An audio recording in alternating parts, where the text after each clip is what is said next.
Hello, people. Pranav here once again. I'm here to talk to you about a very important topic. Have you ever wondered, what if I fail in my venture? And that is exactly what is stopping you from moving ahead. If this is true for you, keep watching ahead. Today is the video just for you.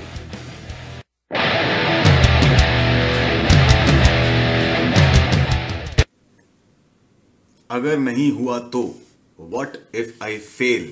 And that is a question which is killing you and a lot of other people who are trying to play with the dream of entrepreneurship. What if I fail? Now my question to you is, what if you fail? So what? Let's try and understand this a bit deeper. Okay, look, let me be upfront.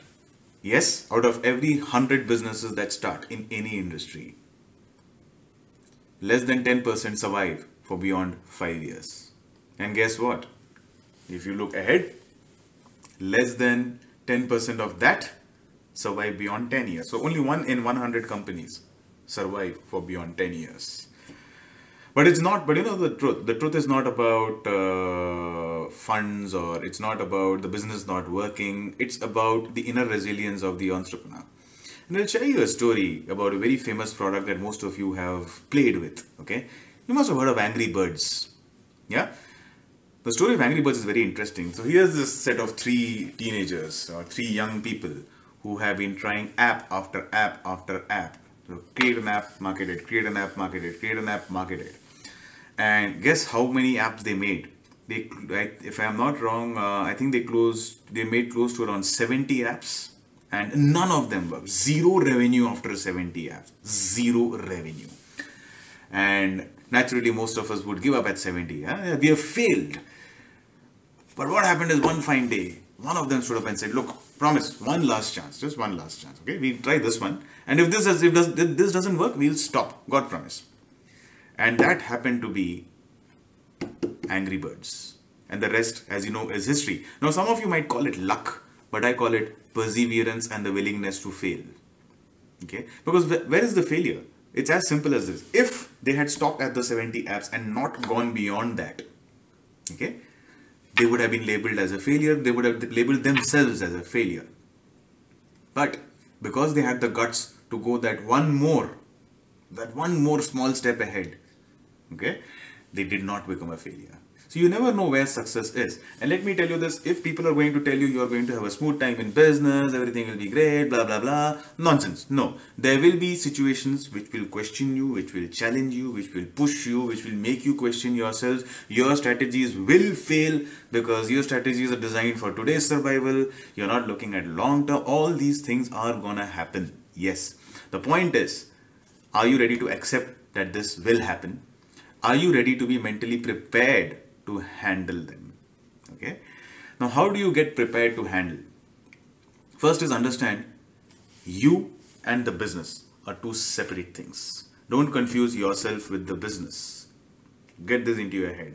Because the moment you're able to separate mentally yourself and your business, if the business fails, you don't fail.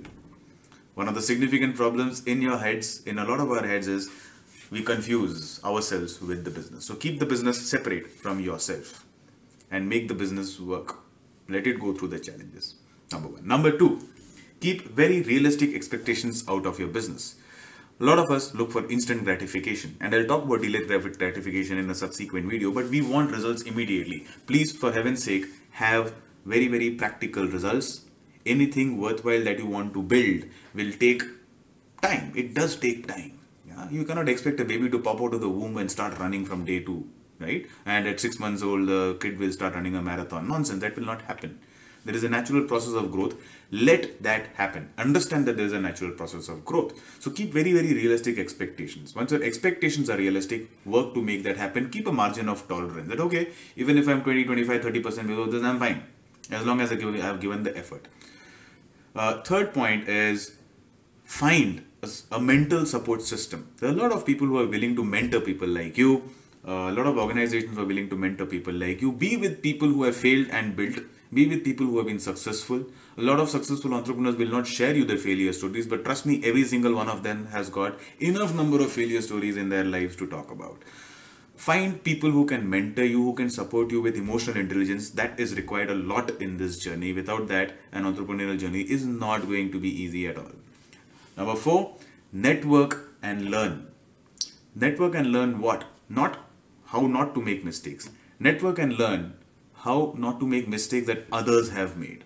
Make bigger mistakes. Fail bigger. Okay. So this is what failure is about. Failure is nothing bad. It is extremely good. Okay. It's about how you take it. And every single failure has got a learning in itself. And we say failure, the word fail stands for first attempt in learning. Okay. It goes on till the final attempt in learning, and the level of learning goes up. So every single stage you're going to be challenged. Okay. So please accept failure is part of the journey. It's up to us to turn the failure around and take a learning, change our strategies, and keep continuing to build the business. People Prana here, wishing you once again, have the guts to start and fail and sustain. Just get started.